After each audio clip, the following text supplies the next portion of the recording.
गिबियावनो आं बयनिसिमबो खुलुमनाय जाबाय बाक्सा जिल्लानि सिङाव थानाय कटारियाव बे समाव दं आङो बे समाव सालबारि जिल्ला इउनाइटेड पिपल्स पार्टी लिबारेल राजखान्थि हान्जानि बेवहाय मोनसे ब्रैथि बोसोरसालिया जथुम्मा खुंफुंदों बे समाव आङो इउपिपिएलनि दैदेनगिरि मावथि ब्रह्म हाज'वारि बिथां सारनाव आङो बे थांखि आरो उद्देश्यफोरखौ मानि थाखाय बेफोरनि सोमोन्दै इउपिपिएलनि प्रग्राम बानायदो बेवहाय बेनि थांखि आरो उद्देश्यफोरा मा Kumul Kumar Narzari Dawiyak Tijako Sijakani Organized सान 1 सेप्टेम्बर जोंनि सालबारि डिस्ट्रिक्टआ दिनै प्रथम गायसनजादोंमोन फैगौ 2020 नि जिथु जानो गोनां बिटिसि इलेक्सनाव जों आरो जोंनि दलीय स्थितिया बेयाव मा जानानै दङ बेफोरनि सायाव आलोचना जादों। फैबाय थानाय बिटिसि इलेक्सनाव हाग्रामा महिलारि बिथाङा दि बुंदों फ्रेन्डलि गेलेगोन होनना इउपिपिएल आरो बिपिएफ बिनि सायाव नोंथाङा मा बुङो?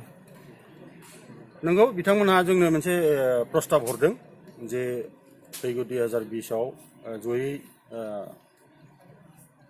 रायलायलायनानै गेलेनो होननानै किन्तु जों दासिम बिनि सायाव जेबो फाइनाल मोनसे माबायाव फैयाखै जोंनि साइडआव जों बेखौ रायलायबाय थानाय जादों आरो पलिसि मेकिं बडियाव बिनि सायाव जों रायलायगोन बिथांमोननि प्रस्ताबखौ लानानै आरो दा प्रस्ताब हरबानोथ' जानाय नङा बेवहाय मा धरननि मिलायलायनो हायो आरो बे मिलायलायनाया बबे बेसिसाव जागोन बेफोरनि सायाव जोंहा रायलायनांगौ दङ ओंखायनो जोङो दासिम बे प्रस्ताबखौ हरदोंब्लाबो जोंनिफ्राय जेबो फाइनाल खालामनाय जायाखै। फैबाय थानाय समाव हिरा हरना सारा बिथाङा बुंबाय थादों माखासे समाव बिथाङा बिटिसिखौ दखल खालामनो बुंबाय थादों बिनि सायाव सारा मा बुङो?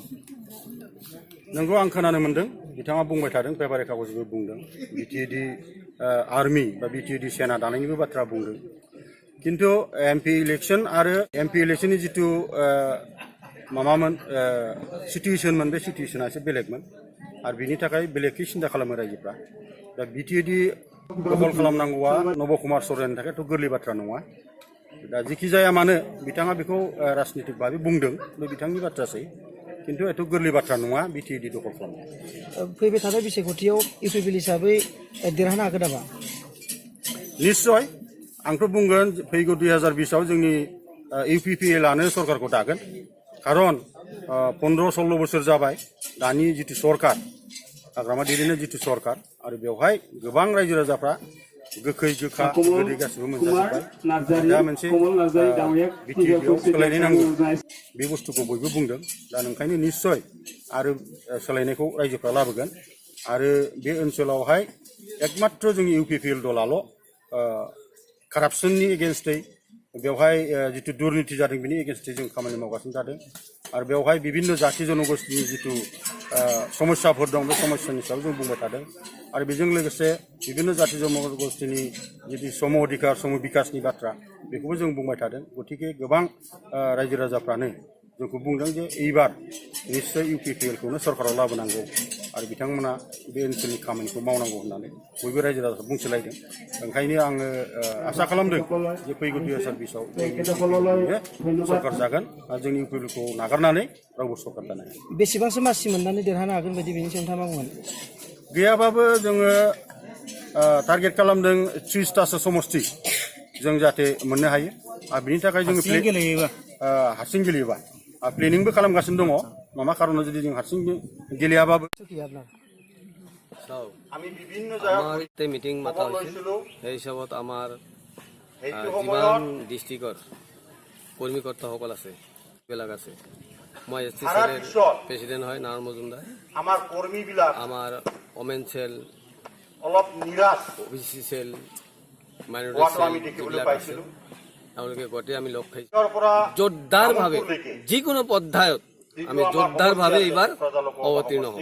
ইউপিপিএল হিচাপে কিমান প্ৰভাৱ কৰিব? ইউপিপিএল হিচাপততো প্ৰভাৱ পৰিবই কাৰণ মানুহে বুজি পাইছে টেঙা আম কিমান দিন খাব টেঙা আম খাই খাই পাব্লিক বিলাক খাব ধৰি হৈ গৈছে দাঁত চাত চব টেঙা হৈ গৈছে গতিকে এতিয়া মিঠা আম খাব বিচাৰিছে মানুহে। হীৰা চৰণীয়া যে দখল কৰিবলৈ গৈছিল বিটিচি ইয়াৰ বিষয়ে আপুনি কি কোৱা? হীৰা চৰণীয়া যিটো চাল হীৰা চৰণীয়া যিমান আমাৰ বিটিচিত যিটো প্ৰভাৱ পেলাইছে এই বিটিচিৰ মানুহক ঠগিব বিচাৰিছে আমাৰ বড়ো ভাইসকলক আৰু বিটিচিৰ যিমান জনগোষ্ঠী আমি বিটিচি শান্তিত বসবাস কৰি আছো তেওঁলোকক ঠগিব বিচাৰিছে বিটিচিত অশান্তি বিস্তাৰ কৰিবৰ কাৰণে এটা ষড়যন্ত্ৰ চলাইছে হীৰা চৰণীয়াই। গতিকে এই যিটো বড়ো অনাবড়ো কৰি আছে, আমি সেই তাহানি যুগৰে পৰাই চলি আহিছো। বড়ো, গাৰো, ৰাভা, মুছলিম, আমাৰ এছচি ভাইসকল যিমান আছো আমি একেলগতে ভাই দাদা ভাই হিচাপত আমি বিটিচি সুখী শান্তিতে বসবাস কৰি আছো। কিন্তু এওঁলোকে যিটো চলাই আছে বড়ো অবড়ো, যিটো অবড়ো কোনটোনো জাতি আছে? হীৰা চৰণীয়ে কি বড়ো না অবড়ো? সি দেখোন নিজে বড়ো হৈ অবড়ো কৈ বেলেগ মানুহক ঠগাই আছে। কিন্তু মানুহে বুজা নাই জানো? কিন্তু এই হীৰা চৰণীয়াৰ আৰু দাদাগিৰি বেছি দিন নচলে। অহা ইলেকশ্যনত কিমান মান পোৱা যাব হিচাপে সিট কিমানখিনি আহিব সেইটো আমি ক'ব নোৱাৰো। কিন্তু আমি চৰকাৰ গঠন কৰিবৰ কাৰণে যথেষ্ট চেষ্টা কৰিম। আৰু এইটো একদম মানে খাটাং। আৰু আমাৰ বড়ো ভাইসকল আছে আৰু আমাৰ বিটিচি এৰিয়াত যিমান জাতি জনগোষ্ঠী আছে সকলোৱে এইবাৰ বিটিচিত আমাক ভোট দিব, UPPL ভোট দিব। এইটো আমি আশা ৰাখিছো।